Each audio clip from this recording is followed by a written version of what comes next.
குருவே சரணம் நிகழ்ச்சியில் இன்றைய தினம் நம்ம தரிசனம் பண்ண போகிற மகான் பேர் சித்தானந்த சுவாமிகள்னு பேர்.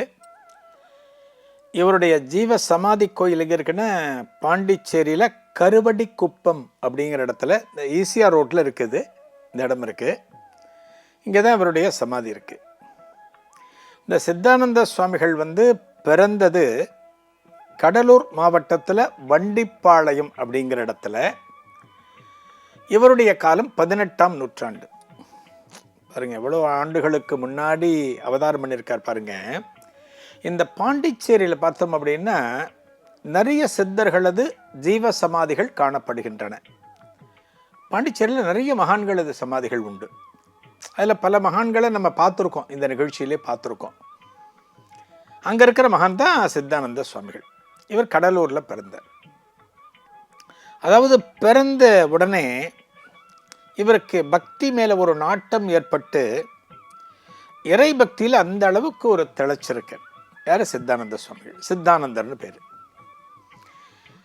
இவருடைய அம்மா, சித்தானந்தருடைய அம்மாவுக்கு என்ன ஒரு பழக்கம் அப்படின்னா, தினமும் பூக்களை தொடுத்து மாலைகளாக்கி கடலூரில் இருக்கிற பாடலீஸ்வரர் அந்த கோவிலுக்கு கொடுத்து விடுவர்.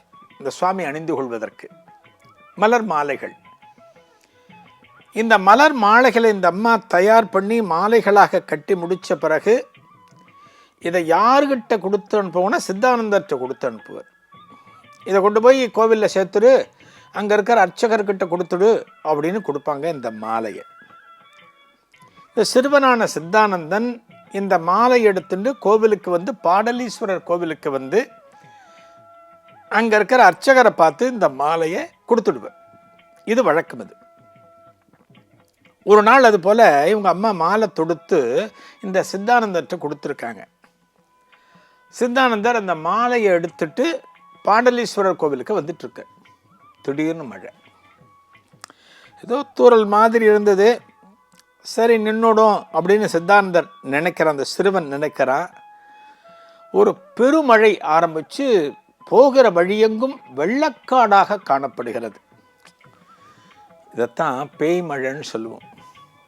மழை இருக்குது பார்த்தீங்களா, இதெல்லாம் நம்பவே முடியாது. இயற்கையெல்லாம் இப்படித்தான் இருக்குன்னு சொல்கிறாங்க. இன்றைக்கி எல்லாமே கணிப்புகள் சொன்னாலுமே அதை நம்ப முடியாது. ஒரு தூறல் போகிற மாதிரி இருக்கும். நம்ம எதுக்கு கொடை எடுத்துகிட்டு போவோனே, போயிட்டு உடனே வந்துடலாமே, பக்கத்தில் தானே கடைன்னு சொல்லிட்டு போவோம். ஒரு 4 தப்படி தாண்டி இருப்போம் வீட்டிலேருந்து. திடீர்னு பெரும் இறைச்சலோடு மழை பெய்யும். நம்ம அங்கேயும் போக முடியாது, வீட்டுக்கும் வர முடியாது. அதுபோல் இந்த சித்தானந்தர் மாலை எடுத்துட்டு போயிட்டு இருக்கார் பாடலீஸ்வரர் கோவிலுக்கு. சாயங்கால நேரம் போகிறார். அங்கே ஒதுங்குறார், போக முடியல, லேட்டாகிறது.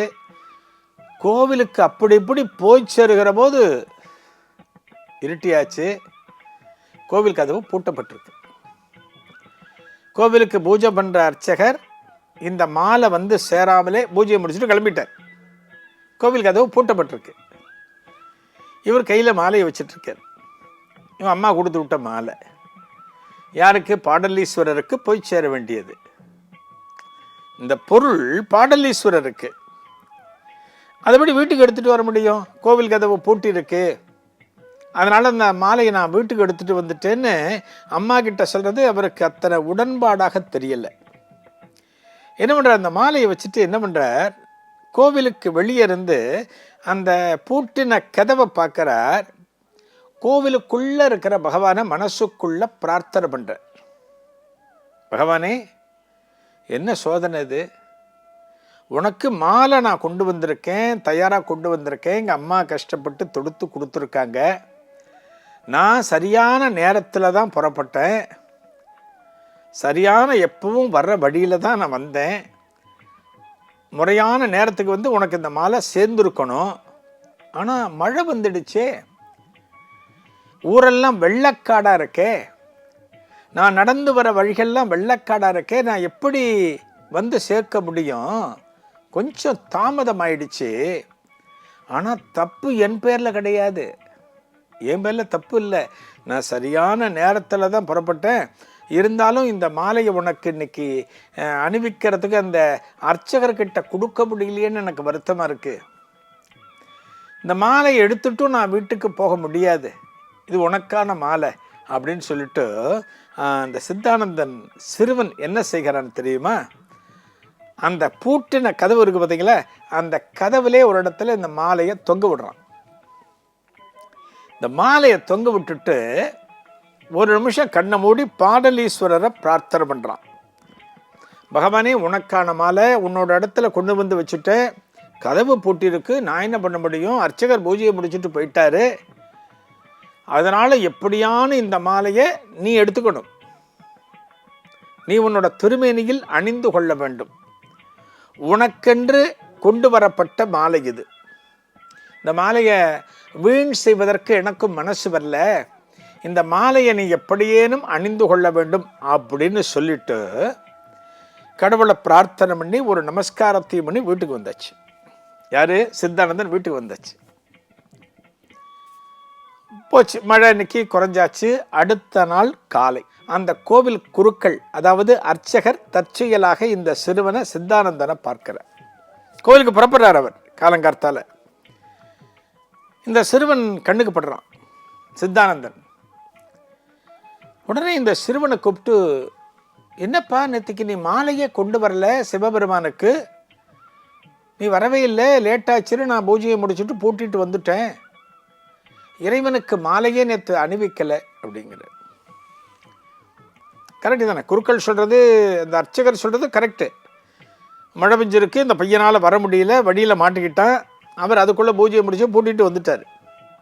அப்போ சித்தானந்தன் அவர்கிட்ட சொல்கிறான் அர்ச்சகர்கிட்ட, நேற்றுக்கு நான் கோவிலில் கொண்டு போய் மாலையை கதவில் மாட்டிட்டேன், மழை பெரிய மழை பெஞ்சது, தப்பு என் பேரில் இல்லை, அந்த மாலையை கொண்டு போய் மாட்டிட்டு நான் பகவான்கிட்ட சொல்லிட்டு வந்துட்டேன், பகவானே இந்த மாலை மழையினால் உனக்கு தாமதமாக கிடச்சிருக்கு, இதை நீ எப்படியானோ எடுத்துக்கணும் அப்படின்னு சொல்லிட்டு வந்துட்டேன், பகவான் அந்த மாலையை எடுத்துட்டு இருப்பாரே அப்படிங்கிற சித்தானந்தன்.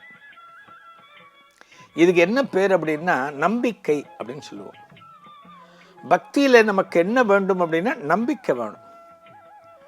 இந்த நம்பிக்கை இல்லாமல் நம்ம பல விஷயத்தில் குழம்பி போய் இது சரியா, இது இப்படித்தான் இருக்குமா அப்படின்னு நம்மளோட மூளையை தேவையில்லாத பக்கத்தில் சுத்த விட்டோம் அப்படின்னா நமக்கு குழப்பம்தான் மிஞ்சும். ஆனால் இந்த பையனை பாருங்கள், தெளிவாக இருக்கான் பாருங்கள் சித்தானந்தன். அந்த மாலையை கோவில் வாசலில் வச்சுட்டு நான் சுவாமிகிட்ட சொல்லிட்டேன், தப்பு என் பேரில் இல்லை, மழை பெஞ்சு எடுத்து நான் வாசலில் வச்சுருக்கேன், கதவு பூட்டியிருக்கு, நீ இந்த மாலையை எடுத்துக்கொண்டு சொல்லிட்டேன், அவர் எடுத்துகிட்டு இருப்பாரே அப்படிங்கிற. குருக்களுக்கே அந்த நம்பிக்கை இல்லை. என்னடா கதை விடுற கேட்குற, நீ மாலையை கொண்டு போய் வச்சா அவர் எடுத்துகிட்டு இருப்பார், அவர் ஈஸ்வரன் எடுத்துகிட்டு இருப்பாரா, என்ன கதை விடுற நீ, வா என் கூட அவனு கூட்டிகிட்டு போகிறார். இந்த சித்தானந்தம் கோவிலுக்கு வரான், அவர் கூட வரான், கோவிலுக்கு கூப்பிட்டு போகிறார். அந்த அர்ச்சகர் காலங்கார்த்தால் போய் கோவில் கதவை திறக்கலான்னு பார்க்குறார், இந்த வாசலில் மாட்டிருந்த மாலையை காணும். சிறுவனை பார்க்கிறார் சித்தானந்தன், எங்கடா மாலை மாட்டினு சொன்ன, மாலையை காணுமே அப்படிங்கிற. நான் தான் சொன்னேனே மாலையை பகவான் எடுத்துக்க சொல்லி சொன்னேனே, அவர் பகவான் எடுத்துட்டு இருப்பார் அப்படிங்கிறாராம். வா வா உள்ள வா அப்படின்னு உள்ள கூட்டிட்டு போற, கதவெல்லாம் திறந்து உள்ள கூட்டிட்டு போய் இந்த பாடலீஸ்வரர் கருவறை கதவை திறந்துட்டு முன்னாடி நின்று அவரை பார்த்தா, எந்த மாலையை வாசல்ல மாட்டி இருந்தானோ அந்த மாலை அவருடைய கழுத்தை அலங்காரம் செய்து கொண்டிருக்கிறது. அப்படின்னா இந்த சிறுவன் சித்தானந்தன் அந்த மாலையை வாசல்ல மாட்டிட்டு பகவானை எடுத்துக்கோன்னு சொன்னதை பகவான் கேட்டு விட்டார். இந்த மாலை அவருக்கு அர்ப்பணம் ஆகிவிட்டது. அந்த குருக்கள் பார்க்கிற, அந்த அர்ச்சகர் பார்க்கிற, ஏண்டா நான் எத்தனையோ நாளாக இந்த பகவானுக்கு அர்ச்சனை பண்ணுறேன், பூஜை பண்ணுறேன், இப்படி ஒரு அதிசயத்தை நான் பார்த்ததே இல்லையே, உனக்கு இப்படிப்பட்ட ஒரு அருள் கிடைத்திருக்கிறதுன்னு சொல்லிட்டு அவனை கட்டிப்பிடிச்சு அவனுக்கு தனது பாராட்டுகளை தெரிவித்து விட்டு அவனது புகழை பற்றி பல இடங்களிலும் சொல்கிறார் அந்த அர்ச்சகர். மெல்ல இந்த சித்தானந்தரை பற்றி பரவ ஆரம்பிச்சது. இவர் நிகழ்த்தின அற்புதத்தை பற்றி பலருக்கும் தெரிய ஆரம்பிச்சது. அதன் பிறகு இதே ஆலயத்திலேயே பல காலம் பல நாட்கள் தொடர்ந்து இருந்து இங்கே இருக்கக்கூடிய அம்பாள் பெரிய நாயகின் பேர். அந்த அம்பாளுடைய பரம அனுகிரகத்தை பெற்று அஷ்டமா சித்திகளும் கிடைக்க பெற்றார் சித்தானந்த சுவாமிகள். அம்பாளோட அருளால அனைத்துமே இவருக்கு கிடைக்கிறது, எல்லாமே கிடைக்கிறது. அம்பாளோட அருள் கிடைச்ச பிறகு இவர் என்னென்ன சொல்கிறாரோ எல்லாமே நடக்கிறது. அங்க இருக்கிற அத்தனை பேருக்கும் இவருடைய புகழ், இவருடைய கீர்த்தியானது பரவுகிறது. அதே காலத்தில் பாண்டிச்சேரியில் முத்தியால்பேட்டையில் முத்துக்குமார சுவாமி பிள்ளை அப்படின்னு ஒருத்தர் வாழ்ந்து வந்தார். அவருடைய மனைவி பெயர் கண்ணம்மாள்னு பேர். இந்த கண்ணம்மாளுக்கு ஒரு வயிற்று வலி, பல காலமாக அந்த வயிற்று வலி இருந்தது. அந்த வயிற்று வலிக்காக இந்த தம்பதியர்கள் பல இடங்களுக்கும் போய் பலவிதமான சிகிச்சை முறைகளை மேற்கொண்டார்கள். பலன் இல்லை. எத்தனையோ கோவில்களுக்கு சென்றார்கள். என்னென்ன நேர்த்திக்கடன்களை செலுத்த வேண்டுமோ எல்லாவற்றையும் செலுத்தி பார்த்தார்கள். பிரயோஜனம் இல்லை. மருந்து சாப்பிட்டாச்சு, சரியாகலை. கோவிலுக்கு போய் வழிபாடுகள் பண்ணியாச்சு, சரியாகலை. இதன் பிறகு என்னதான் பண்ண முடியும் என்று அந்த தம்பதியர்கள் தவித்து கொண்டிருந்த போது அவங்க வீட்டுக்கு ஒரு பெரியவர் வர்றார், முத்தியால்பேட்டைக்கு. அவர் சொல்ற, ஏன்பா இந்த வியாதியோட உன் மனைவியை கஷ்டப்பட வைக்கிற? பக்கத்தில் கடலூரில் ஒருத்தர் இருக்கார், சித்தானந்த சுவாமிகள்னு பேர். அவருக்கு பாடலீஸ்வரரோட அருளும் கிடைச்சிருக்கு, பெரிய நாயகி அம்பாளோட அருளும் கிடைச்சிருக்கு. அவர் யாரை பார்த்து என்ன பண்ணினாலுமே அவர்களுக்கு இருக்கக்கூடிய வியாதிகள் அகன்று விடுகின்றன. நீ அவரை ஒரு தடவை போய் பாருப்பா அப்படின்னு சொல்றார். அந்த முத்துக்குமார சுவாமி பிள்ளைக்கும் என்ன பண்றார், தன்னோட மனைவி எப்படியானு சரியாகணும் அப்படிங்கிறதுக்கு தான் அவரும் கஷ்டப்படுறார். இந்த பெரியவர் சொன்ன உடனே என்ன பண்றார், அவருக்கு சரி நம்ம போய் பார்ப்போமே, கடலூர் போய் பார்ப்போமே அப்படின்னு தோணி ஒரு நாளைக்கு இந்த முத்துக்குமார சுவாமி பிள்ளை தனது தம்பியோடு பாண்டிச்சேரியில் இருந்து கடலூருக்கு செல்கிறார். யார? கடலூரில் சித்தானந்த சுவாமிகளை பார்க்கறதுக்காக போகிறார். அவர் இருக்கக்கூடிய பகுதிக்கு போகிறார். அங்கே போனால் கடலூரில் அவர் இருக்கிற இடத்துல, அவர் இடத்துக்கு வெளியில் ஒரு 15 பேர் உட்காந்துருக்காங்க. எதுக்கே? சுவாமிகளை பார்த்து தங்களது குறைகளை சொல்கிறதுக்காக உட்காந்துருக்காங்க. கரெக்டாக இவர் தம்பியோடு போகிறார். போய் எங்கள் வாசலில் நின்ன உடனே இந்த சித்தானந்த சுவாமிகள் இந்த 2 பேரையும் பார்த்துட்டு இவங்களை மட்டும் கூப்பிடுறார். இந்த 15 பேர் காத்திருக்காங்க, அவங்கள விட்டுட்டார். இந்த 2 பேரையும் கூப்பிட்டுட்டு இந்த முத்துக்குமார சுவாமி பிள்ளையை பார்த்துட்டு, என்ன பாண்டிச்சேரியிலேருந்து வரையோ, ஒரு யாத்திரை மாதிரி புறப்பட்டு வந்துட்டியோ அப்படிங்கிறாராம். அதாவது அவர் எங்கிருந்து வருகிறார் அப்படிங்கிறத சித்தானந்த சுவாமிகள் சொன்ன உடனே, ஆஹா இத்தனை பேர் இருக்கிறப்ப நம்மளை பற்றி இவ்வளவு துல்லியமாக கணித்து சொல்லுகிறாருன்னு ரொம்ப ஆச்சரியத்தோடு அவருக்கு நமஸ்காரம் பண்ணார் முத்துக்குமார சுவாமி பிள்ளை. பண்ணிட்டு என்ன விஷயமா வந்திருக்கே அப்படின்னு கேட்குறாரா. யார்? சித்தானந்த சுவாமிகள். அவருக்கு தெரியாதா? இவர்கிட்டேருந்து வரவழைக்கிறார். உடனே சொல்கிறார், என்னோட மனைவி கண்ணம்மாளுக்கு வயிற்று வலி, அவள் பலகாலமாக அவஸ்தைப்பட்டு கொண்டிருக்கிறாள். அந்த அவஸ்தையிலேருந்து அவளை சரியாக கொண்டு வரணும், அதுக்கு தான் சாமி வந்திருக்கேன் அப்படின்னு சொன்ன உடனே சுவாமிகள் சொல்கிறாராம், அப்படியா, சரி அப்போ புறப்படு பாண்டிச்சேரிக்கு அப்படிங்கிறாராம். இதெல்லாம் சொன்ன பார்த்தீங்களா, ஒரு கர்மா கொடுப்பினை நமக்கு இருக்கணும். ஒரு கொடுப்பினை நமக்கு இருந்தால்தான் நாம் என்ன எதிர்பார்க்கிறோமோ எல்லாமே நமக்கு நடக்கும். சட்டுன்னு பாருங்க, இந்த கடலூரிலிருந்து பாண்டிச்சேரிக்கு புறப்படுறார். யார்? முத்துக்குமார சுவாமி பிள்ளை, அவருடைய தம்பி சித்தானந்த சுவாமிகள். எதுக்காக? அவருடைய மனைவி கண்ணம்மாளுக்கு இருக்கக்கூடிய வயிற்று வலியை குணமாக்க வேண்டும் என்பதற்காக பாண்டிச்சேரிக்குள்ள நுழைஞ்சிட்டாங்க. இவர்கள் இருக்கிற பகுதிக்குள்ள நுழையிறார், அந்த தெருக்குள்ள நுழையிறார். அந்த பகுதி தான் கருவடி குப்பம் என்று சொல்லப்படுவது. அதுக்குள்ளே நுழைஞ்சிட்டாராம். அதுக்குள்ளே நுழைஞ்சு அந்த தெருவில் நடக்கிற போதே வீட்டில் இருக்கிற கண்ணம்மாளுக்கு இருந்த அந்த வயிற்று வலியானது மெல்ல குறைய ஆரம்பிச்சுதான்.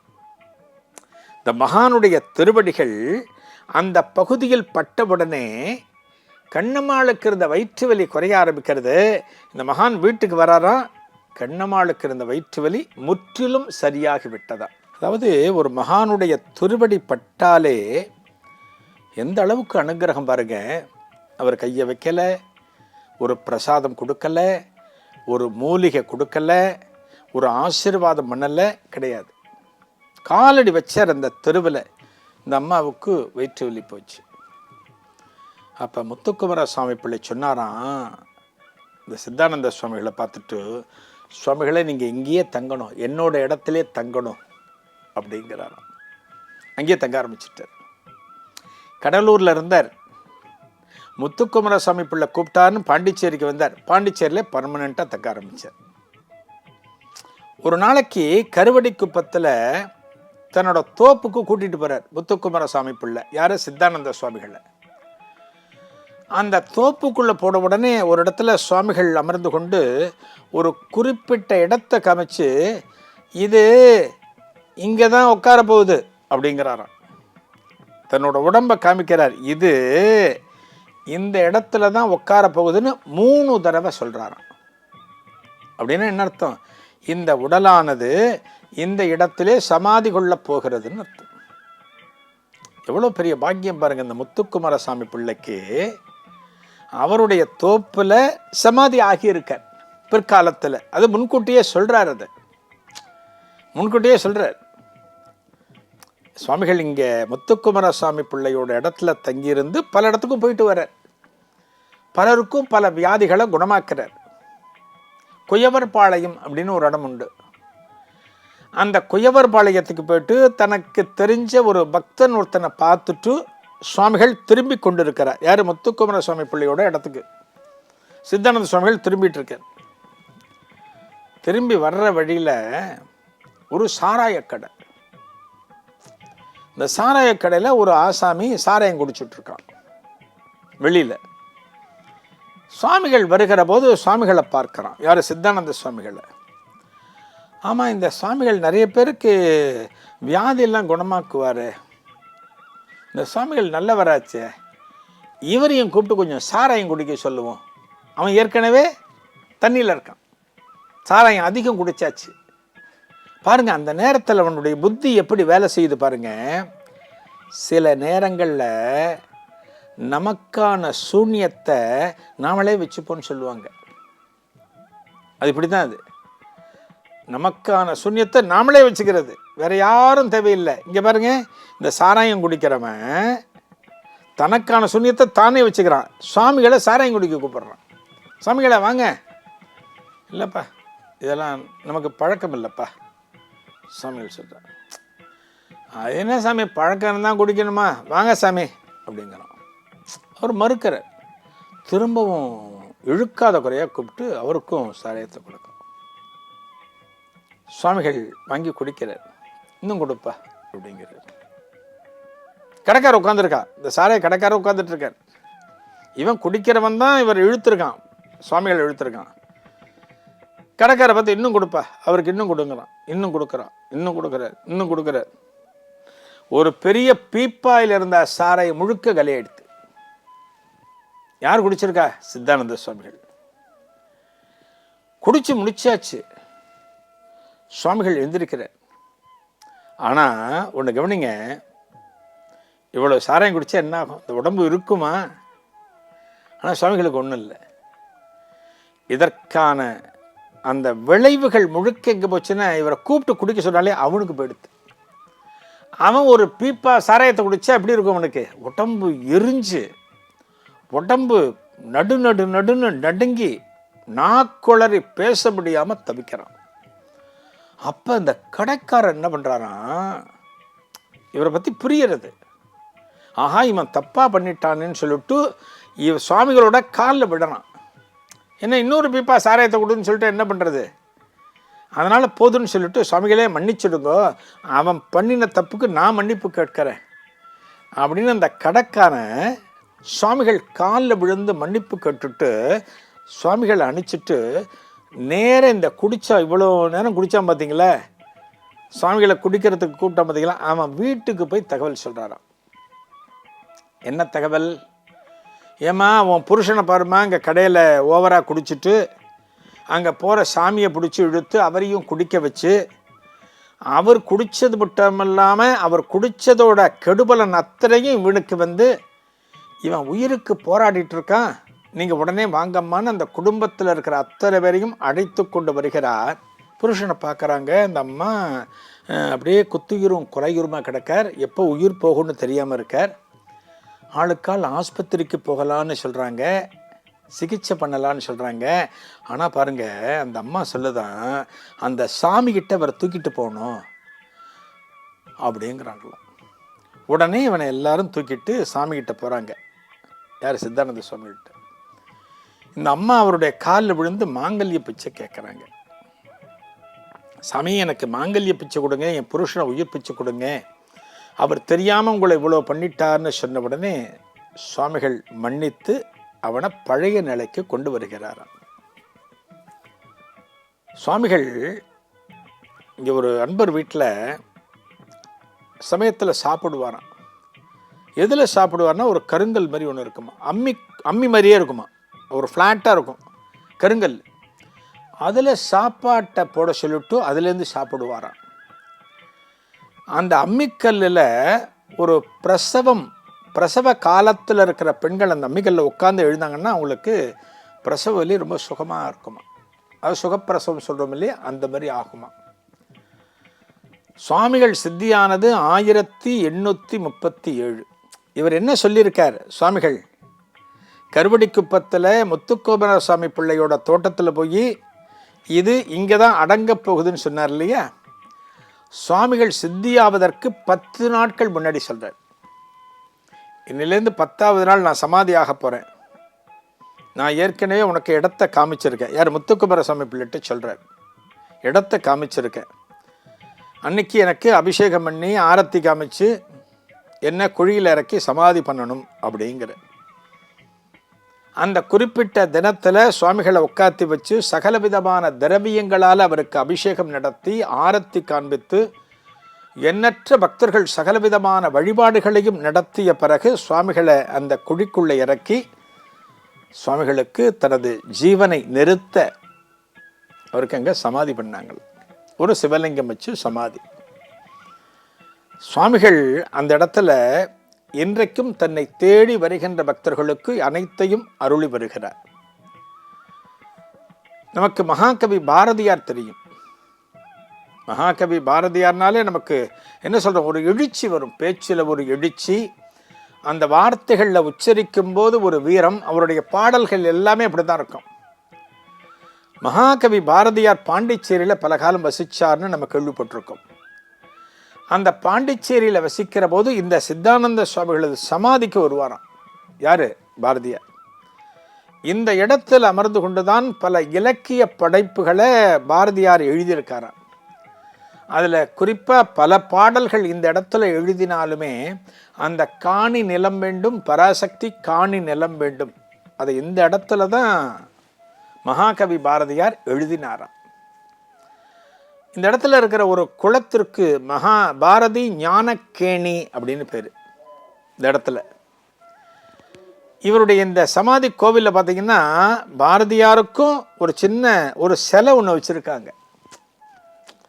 தான் வாழ்ந்த காலத்தில் எத்தனையோ பேருக்கு பலவிதமான ஞான தெளிவுகளை கொடுத்து தனது சந்நிதி தேடி வருகின்ற அனைத்து அன்பர்களுக்கும் அவர்கள் எவற்றையெல்லாம் விரும்புகிறார்களோ, எவற்றை தேடி தனது சந்நிதிக்கு வருகிறார்களோ அவை அத்தனையையும் இன்றைக்கும் வழங்கி வருகிறார் சித்தானந்த சுவாமிகள்.